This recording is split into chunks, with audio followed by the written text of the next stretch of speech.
আয়াত ৫ قال يا بني لا تقصص رؤياك على إخوتك فيكيدوا لك كيدا إن الشيطان للإنسان عدو মুবিন। অনুবাদ, তিনি বললেন, হে আমার বৎস, তোমার স্বপ্নের কথা তোমার ভাইদের কাছে বলো না, বললে তারা তোমার বিরুদ্ধে গভীর ষড়যন্ত্র করবে। শয়তান তো মানুষের প্রকাশ্য শত্রু। তাফসির। আয়াতে ইয়াকুব আলাইহিসসালাম ইউসুফ আলাইহিসসালামকে স্বপ্নে ভাইদের কাছে বর্ণনা করতে নিষেধ করেছেন। এতে বোঝা যায় যে হিতাকাঙ্ক্ষী ও সহানুভূতিশীল নয় এরূপ লোকের কাছে স্বপ্ন বর্ণনা করা উচিত নয়। এছাড়া স্বপ্নের ব্যাখ্যা সম্পর্কে পারদর্শী নয় এমন ব্যক্তির কাছেও স্বপ্ন ব্যক্ত করা সঙ্গত নয়। এই আয়াত থেকে জানা যায় যে কষ্টদায়ক বিপজ্জনক স্বপ্ন কারো কাছে বর্ণনা করতে নেই। এক হাদিসে এসেছে, রাসূলুল্লাহ সাল্লাল্লাহু আলাইহি ওয়াসাল্লাম বলেছেন, স্বপ্ন পাখির পায়ের সাথে থাকে যতক্ষণ না সেটার ব্যাখ্যা করা হয়। যখনই সেটার ব্যাখ্যা করা হয় তখনই সেটা পড়ে যায়। তিনি আরও বলেন, স্বপ্ন হচ্ছে নবুয়তের ৪৬ ভাগের ১ ভাগ। তিনি আরও বলেন, স্বপ্নকে যেন কোনো বন্ধু বা বুদ্ধিমান ব্যক্তি ব্যতীত অন্য কারো কাছে বিবৃত না করা হয়। ইবনে মাজা ৩৯১৪, মুসনাদ আহমদ ৪-২৭১। অন্য হাদিসে এসেছে, তোমাদের কেউ যখন কোনো পছন্দনীয় স্বপ্ন দেখে তখন সে যেন যাকে মহব্বত করে তার নিকট বলে, আর যখন কোনো খারাপ স্বপ্ন দেখে তখন সে যেন তার অন্য পার্শ্বে শয়ন করে এবং বাম দিকে ৩ বার থুথু ফেলে। আল্লাহর কাছে এর অনিষ্ট হতে আশ্রয় চায়, কাউকে এ সম্পর্কে কিছু না বলে, ফলে এ স্বপ্ন তার কোনো ক্ষতি করতে পারবে না। মুসলিম ২২৬২।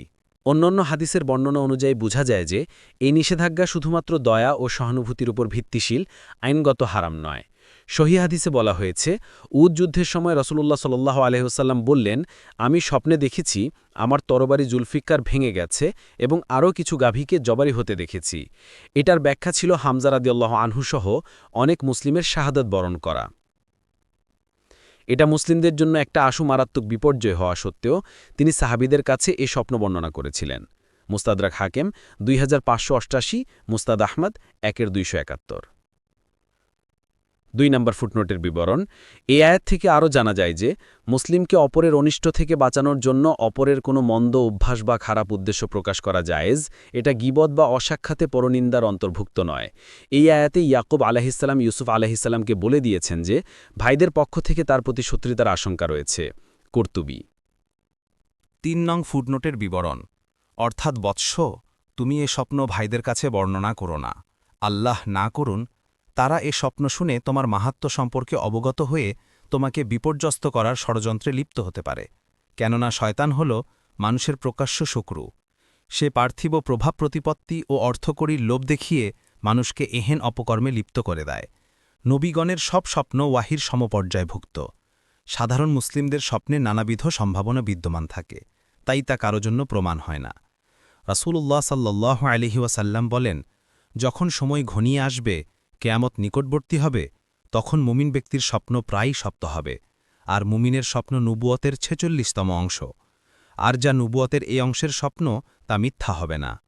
বলা হয়ে থাকে, স্বপ্ন ৩ প্রকার। এক প্রকার হচ্ছে মনের ভাষ্য, আরেক প্রকার হচ্ছে শয়তানের পক্ষ থেকে ভীতি জাগ্রত করে দেয়া, আর তৃতীয় প্রকার স্বপ্ন হচ্ছে আল্লাহর পক্ষ থেকে সুসংবাদ। তোমাদের মধ্যে যদি কেউ অপছন্দনীয় কিছু দেখে, তবে সে যেন তা কারো কাছে বিবৃত না করে, বরং উঠে এবং সালাত আদায় করে। বুখারী ৭০১৭।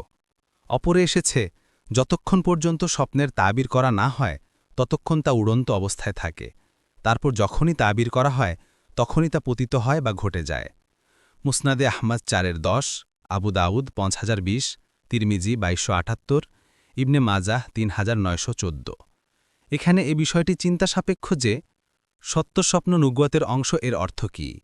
এর তাৎপর্য সম্পর্কে বলা হয়ে থাকে যে রাসূলুল্লাহ সাল্লাল্লাহু আলাইহি ওয়াসাল্লামের কাছে ২৩ বছর পর্যন্ত ওয়াহী আগমন করতে থাকে। তন্মধ্যে প্রথম ৬ মাস স্বপ্নের আকারে এই ওয়াহী আগমন করে, অবশিষ্ট ৪৫ ষান্মাসিকে জিব্রাইলের মধ্যস্থতায় ওহী আগমন করে। এই হিসেব অনুযায়ী দেখা যায় যে সত্য স্বপ্ন নুবুয়তের ৪৬তম অংশ। কুরতুবী। এখানে আরও জানা আবশ্যক যে হাদিসের বর্ণনা অনুযায়ী সত্য স্বপ্ন অবশ্যই নবুয়তের অংশ, কিন্তু নবুয়ত নয়। নবুয়ত আখিরি নবী মুহাম্মদ সাল্লাল্লাহু আলাইহি ওয়াসাল্লাম পর্যন্ত এসে শেষ হয়ে গেছে। এক হাদিসে রাসূলুল্লাহ সাল্লাল্লাহু আলাইহি ওয়াসাল্লাম বলেন, ভবিষ্যতে মুবাশশিরাত ব্যতীত নবুয়তের কোনো অংশ বাকি নেই। সাহাবায়ে কেরাম বললেন, মুবাশশিরাত বলতে কি বুঝায়? উত্তর হল সত্য স্বপ্ন। বুখারী ৬৯৯০। এতে প্রমাণিত হয় যে নবুয়াত কোনো প্রকার বা কোনো আকারই অবশিষ্ট নেই, শুধুমাত্র এর একটি ক্ষুদ্রতম অংশ অবশিষ্ট আছে, যাকে মুবাশশিরত অথবা সত্য স্বপ্ন বলা হয়। তবে সত্য স্বপ্ন দেখা এবং তদনুরূপ ঘটনা সংঘটিত হওয়া, এটুকু বিষয় এই কারো সৎ, দ্বীনি এমনকি মুসলিমও হওয়ারও প্রমাণ নয়। তবে এটা ঠিক যে সৎ ও নেক লোকদের স্বপ্ন সাধারণত সত্য হবে, এটাই আল্লাহর সাধারণ রীতি।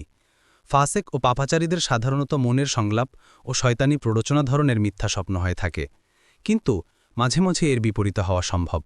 মোট কথা, সত্য স্বপ্ন সাধারণ মুসলিমদের জন্য হাদিসের বর্ণনা অনুযায়ী সুসংবাদ কিংবা হুঁশিয়ারির চাইতে অধিক মর্যাদা রাখে না।